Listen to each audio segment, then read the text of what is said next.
Good afternoon and welcome to ASEAN Business Report. Today is Thursday, October the 13th of 2011. You are with me here, Onganan Amatayakun. And I'm Rina Jongprasit. And of course today we are still looking at the flood situation in Bangkok and a little bit to the northern region because the water level has been rising. The water has already come to two provinces up north of the Bangkok, that is the Pranakonsi, Ayutthaya, and Pathum Thani is coming fast. Right, and this morning we saw images of the Commerce Minister, Kun Kitirat Natranong, who is right now visiting Japanese factory owners in high-tech industrial estate in Bang Pa-in. He expressed his He was crying, feelings. He was hugging the owners at that scene, actually, to express his deep condolences for the losses in the estates. Well, anyway, the Prime Minister herself is on Black Hawk helicopter this morning to inspect the water levels in the Chao Phraya Dam, as well as the water gate and the pump station in Samut Songkhram province. And later this afternoon, she will come back to Bangkok to attend a flood meeting just to brief with the teams here. Well, so far, the government has estimated that the floods could reduce Thailand's GDP by 0.6 to 0.9 percentage points. Now, Thailand's GDP now stands at 10 trillion baht. And if there's damage to the GDP, it could reach around 100 billion baht. Well, the Thai government warned that the floods that have killed more than 283 people and slowed output of the export sector may last until the end of the month and could still swamp Bangkok. The head of the government's flood center said a huge body of water flowing from northern provinces and peaking tides expected between October 14 to 17 and October 28 to 31st will test barriers defending the capital. The 3-month-old crisis has submerged towns and rice fields across 61 of the nation's 77 provinces and forced companies including Toyota Motor Corp and Sony Corp to shut factories. Bangkok residents have begun to hoard rice, instant noodles, and bottled water, as well as sandbags to protect homes on concern that the city of 9.7 million people won't be spared. Energy Minister Pichai Nariptapan said the public should not underestimate the severity of the floods. He said anything can happen with the power of water. We must be ready.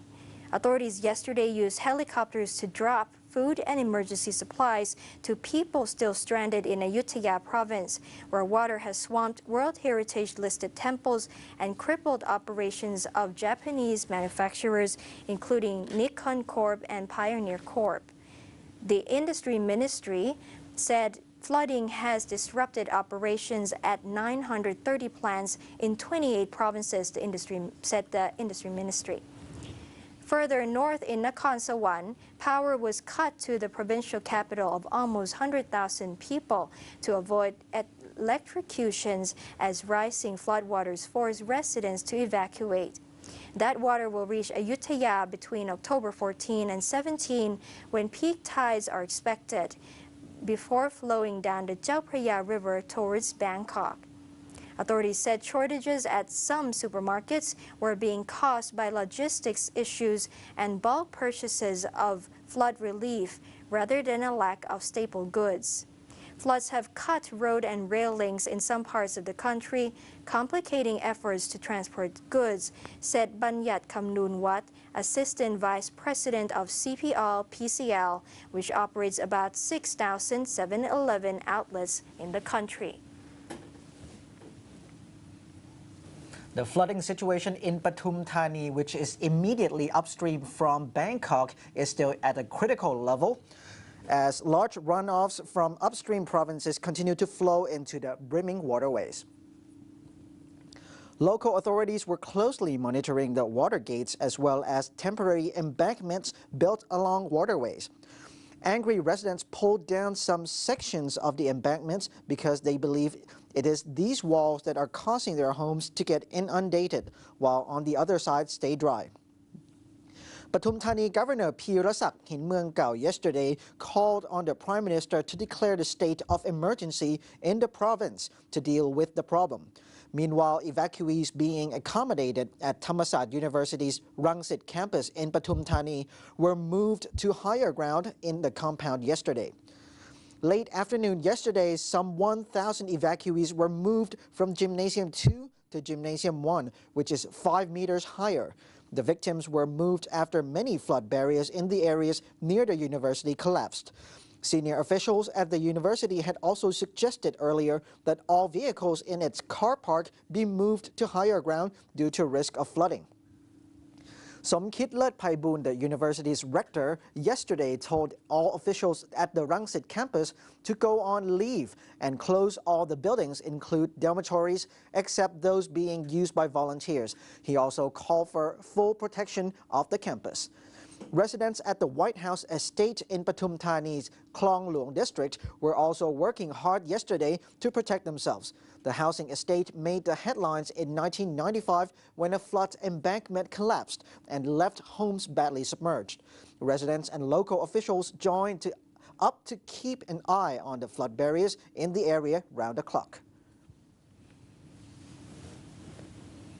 A Thai consulting firm here called the Team Group has 30 years of expertise in water management. Kun Onganan has analyzed through mathematics simulation the flood risk zones in Bangkok and the vicinity. Now they categorized Bangkok into 3 levels, 3 being the areas with the highest risk. Now let's go take a look at the map. Well, with the flood situation right now, we are seeing on the map here that Team Group has analyzed into 3 levels, 3 being the hardest hit, that would be categorized as the eastern and western part of Bangkok, as you can see from the 2 sides of Pathum Thani and Nonthaburi there. The furthermost areas, those are the level 3. Well, what is level 3? It is we expect to see the water level to reach 1 to 2 meters high, and the floods will last as long as 1 to 2 months. Well, evacuations is really highly recommended, Kunvina, in those areas if water cannot be blocked off for that long period of time. Yeah, so level 3 is in the red color, and level 2 is the darker yellow color, which includes the inner ring of Bangkok, which surrounds the center of Bangkok. The water level is also expected to be the same as level 3. About 1 to 2 meters. 1 to 2 meters and lasting 1 to 2 months. Well, that would be as severe as level 3 if the waters cannot be blocked off from the area. But definitely level 3 will be hit first because the waters would come from the north. And level 1 is the inner city area that's in Bangkok and some eastern part of Nonthaburi and the 2 provinces down below. The level 1 is considered medium risk, include those areas mentioned. They won't be major flooding, but some parts will be teemed with water, which includes the eastern part of Nonthaburi province as well. Water level is expected to reach half a meter, and residents should be on the watch. And now for the inner city situation, we are going to take a look at the report from Kun Vichitra Dongdi, our reporter, about the inner city protection. As Bangkok residents are advised to be on high alert, the authorities have revealed that they have plans to prevent the water from entering into the Bangkok city, mainly in the inner areas of Bangkok. The city is going to use the method of being built surrounding walls to surround the areas in Bangkok to prevent the overflowing water from Chao Phraya River into the city. Now, these flood walls can block the water up to 2.5 meters high above the sea level, and the walls can also block the speed of water up to 3,000 to 3,500 cubic meters per second. Now, let's take a look at the wall on the east side of Bangkok. These walls are initiated by the King's Project to prevent the flood from flooding from the northern part of Bangkok area down to the east side, and the walls are 72 kilometers long. As you can see, these yellow walls that are flashing down here, these are the initiated project by the King. And now let's take a look at the surrounding areas along the Chao Phraya River right here, where many of the business section is located. located, such as Sukhumvit area and Sathorn area. The walls have been constructed about 77 kilometers long, and these walls have been constructed to prevent the water from the northern provinces flowing down, as well as water from the sea level that may rise into the city, and they would be submerged and flood the city. However, the city has set up the water pumping station in case they need to pump this water out of the city. There has been stations along this business sector set up. Now, the total length of these walls are 77 kilometers long, and around 75.8 kilometers are finished. The rest is expected to be finished next year. However, these walls can block the water up to 2.5 meters high above the sea level. Now, as for the unfinished wall, the city will use the sandbag wall temporary instead of the actual wall between 2 to 2.5 meters high above sea level, and the city has prepared 4 million sandbags for these walls. I'd like to point out that along these walls that have been constructed to block the overflowing water from northern provinces have army personnel present to monitor the situation. Now, in case these walls break because the massive force of water, the water will flood this really important areas such as Rangsit area right here and Don Mueang International Airport right here, La Prao area, as well as Sukhumvit, very, very hard location of city, and Sathorn area over here, as well as a Parkhanong area right here. As I mentioned, that one of a very significant preventative measures by the city is to set up the pumping station in the inner Bangkok, and there has already been 4 significant pumping stations set up already. Parkhanong pumping station right here, Klong Tơi, Wat Galaya, and the Navy base pumping area in case of the inner city happens to be flooded. These stations will be very crucial to try to keep the water from the city out as much as possible. Now, the governor of Bangkok has ordered every authority concerned in Bangkok City to do everything they can to keep the water from flooding the capital. He is confident that this plan will work.